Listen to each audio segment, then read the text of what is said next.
What you just heard was recorded by a player. At least, that's what Minecraft wants you to think. Minecraft remembers things you've forgotten. Hidden beneath its colorful surface lies evidence of experiments gone wrong, civilizations that fell in darkness, and events that suggest someone or something has been watching players from the very beginning. These aren't creepypastas, they're not mods or fan theories. Every element we're about to explore exists in vanilla Minecraft, waiting to be discovered by anyone brave enough to look closer. Today, we're diving into the game's most disturbing secrets, the ones that make you question whether you're really alone in your world, the ones that transform a building game into something far more sinister. Because sometimes, the most effective horror comes from places you least expect it.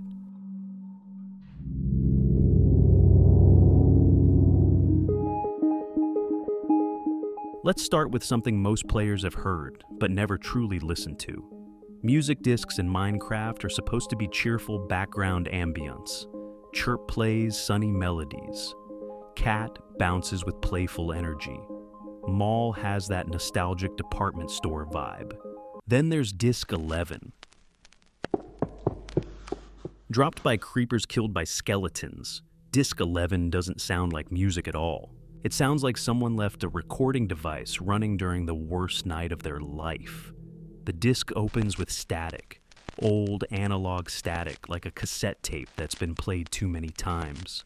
Then you hear it, breathing, heavy panicked breathing of someone trying very hard to stay quiet. Footsteps follow. These aren't the confident stride of a player exploring. These are careful, measured steps. Someone moving through darkness who knows they're being hunted. Listen closer and you'll catch the metallic clicks. Flint and steel. Someone desperately trying to create light in the dark. Click, click, click.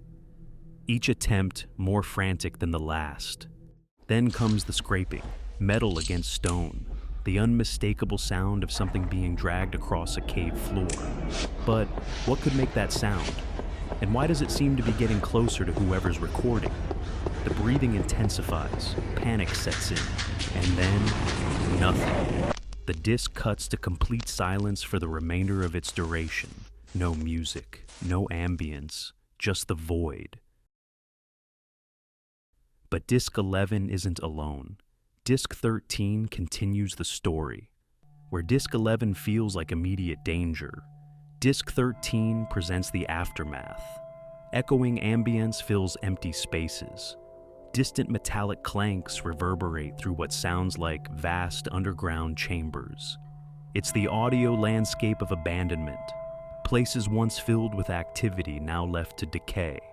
The sounds suggest scale, massive structures, industrial processes that once hummed with purpose but now sit silent. Whatever happened to the person in Disc 11? It left behind more than just empty tunnels. Years later, Mojang added Disc 5. Found exclusively in ancient cities, this disc pushes the narrative into even darker territory. Disc 5 starts off with sounds present in the game, such as flint and steel lighting, bat sounds, fire, and walking noises. But mixed within are new elements, chiseling sounds, stone grinding against stone, and most disturbing of all, what sounds like a massive explosion deep underground. The disc appears to be audio of a player activating some kind of portal before the warden arrives and ruins their plans.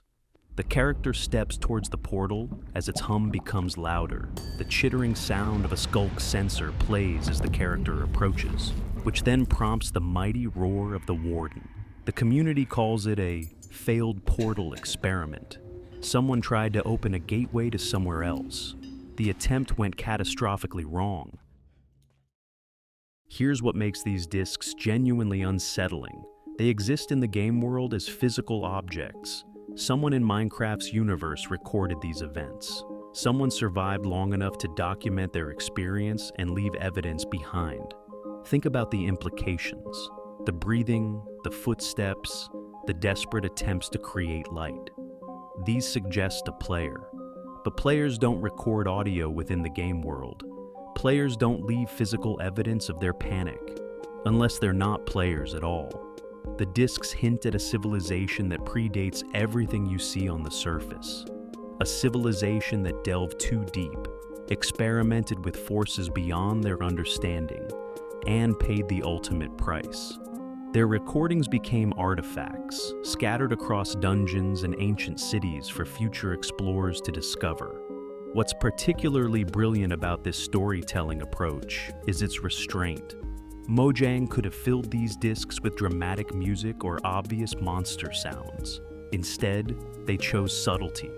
The horror comes from what you don't hear as much as what you do. The silence at the end of Disc 11 is more terrifying than any scream could be. It forces your imagination to fill the void. What happened in that final moment? What caused the recording to stop so abruptly? The discs work because they tap into primal fears. Fear of the dark, fear of being hunted, fear of the unknown. They transform Minecraft's underground from a place of resources and adventure into something far more ominous. Every time you explore a cave after hearing these discs, the experience changes. Those ambient cave sounds that once provided atmospheric background now carry weight. Is that just wind through a crevice or something else moving in the darkness? The breathing from Disc 11 becomes your breathing. The footsteps become your footsteps. The fear becomes yours. And somewhere in the back of your mind, a question persists. If someone was recording these events, who or what were they running from? Deep in dark forests, far from spawn points and familiar terrain, stand structures that shouldn't exist in Minecraft's world.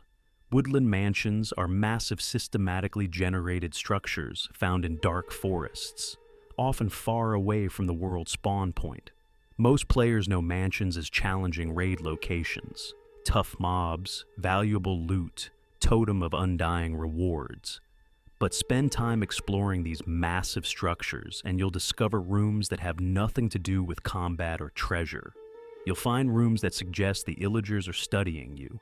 Let's start with what everyone sees first, the obvious rooms. Libraries filled with books, prison cells with iron bars, meeting halls with long tables. These make sense for a hostile faction stronghold, but procedural generation sometimes creates secret rooms that feel wrong. Rooms that make you stop and stare. Rooms that raise questions the game never answers. A woodland mansion can sometimes generate secret rooms on each floor. A secret room can be one of the following type: X room, spider room, fake end portal room, obsidian room, birch pillar room, clean chest room, lava room, and attic room. The ritual room appears in some mansion configurations. A room with cobblestone platforms decorated with cobblestone stairs, white and black carpets, and black banners. No loot spawns here. No specific purpose is explained. It exists purely as set dressing for whatever ceremonies the Illagers might perform. What kind of ceremonies? Look closer at the other secret rooms. Some mansions contain jail rooms with iron doors, cauldrons, and brown carpets. These large jail complexes can contain allays trapped behind iron bars. Who or what were these designed to hold? What were the Illagers keeping prisoner that required such specialized containment? Then there are the statue rooms, rooms with wool blocks arranged in specific patterns, cat statues made from black and white wool, chicken statues from white and orange wool. Why would hostile mobs create effigies in their most sacred spaces? But the most disturbing discovery is in the structure files themselves. The Illager headroom, a room with wool arranged to form what appears to be a giant reproduction of an Illager's face. Picture a chamber where the Illagers have built a shrine to themselves, surrounded by the systematic imprisonment of other creatures and the careful documentation of their research. Think about what this implies. The Illagers haven't just encountered players before, they've studied them extensively. They've observed player behavior, documented player habits, and accumulated enough knowledge to build specialized facilities. The fake end portal room contains green and orange wool arranged like an end portal with lava underneath, complete with a trapped chest containing 2 ender pearls flanked by TNT blocks. This isn't just decoration, it's a recreation of one of the game's most significant structures, built by mobs who shouldn't know it exists. The Illagers are tracking interdimensional travel. They're mapping player movements across realms. They're studying how players think, how players build, how players explore. And they're preserving this knowledge in religious structures, because that's what these rooms represent. A religion built around the study of players. The ritual rooms, the effigies, the fake portals, these aren't just research facilities. They're temples dedicated to understanding an entity the Illagers view as both threat and object of worship. Consider the implications for Minecraft's lore. You enter the world believing you're the first player, the original explorer. But the Illagers' research suggests otherwise. Their knowledge is too extensive, too detailed, too organized to have come from casual encounters. How many players came before you?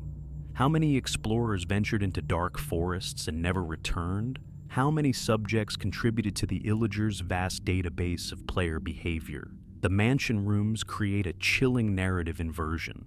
You think you're raiding the Illagers' stronghold, but the evidence suggests they built these structures specifically to lure players inside. The valuable loot, the challenging combat encounters, the rare totems, all bait designed to draw subjects into their research facility. You're not conquering the mansion, you're volunteering for their experiments. What makes this particularly unsettling is how it recontextualizes every interaction with Illager factions. Village raids aren't random acts of aggression, they're field research. The Illagers attack villages because they know players will come to defend them. They create controlled scenarios to observe player behavior under stress. Pillager outposts serve as observation points. Patrol groups function as mobile research teams. The entire Illager civilization exists to study and document the mysterious entities that periodically appear in their world, players. We've explored 2 examples of horror hidden within Minecraft's peaceful facade. Music discs that document someone's final moments. Mansion rooms that reveal systematic study of player behavior. None of these features rely on traditional horror mechanics. No jump scares, no gore, no obvious monsters lurking in shadows. Instead, they use subtlety, suggestion, and psychological manipulation to create genuine dread. This approach is far more effective than conventional horror game tactics. Jump scares provide momentary startles, but no lasting impact. Gore creates revulsion, but not fear. Obvious monsters become familiar through repeated encounters, losing their threatening power over time. Minecraft's horror works because it's rooted in violation of expectations. The game presents itself as safe, creative, peaceful. When elements contradict this presentation, the dissonance creates genuine unease. The discs are terrifying because they shouldn't exist in Minecraft's world. Music discs play music, not found footage of someone's death. The violation of genre expectations makes the horror more impactful. The mansion rooms disturb because they suggest intelligence where none should exist. Hostile mobs fight players. They don't study them with scholarly dedication. The revelation of systematic observation transforms every future encounter with Illager factions. These elements work together to create a persistent sense of unease. They suggest that Minecraft's world contains depths you haven't discovered, intelligences you haven't encountered, and threats you haven't recognized. When you hear Disc 11 playing, you're not watching someone else's terror. You're experiencing echoes of it yourself. When you explore mansion ritual rooms, you're not observing cult behavior. You're walking through spaces designed to study you specifically. And because these elements exist within a game you've spent hundreds of hours playing peacefully, their impact is amplified. They corrupt familiar spaces. They transform trusted mechanics. They reveal that the safe world you thought you knew has always contained these threats. You just hadn't looked closely enough to find them.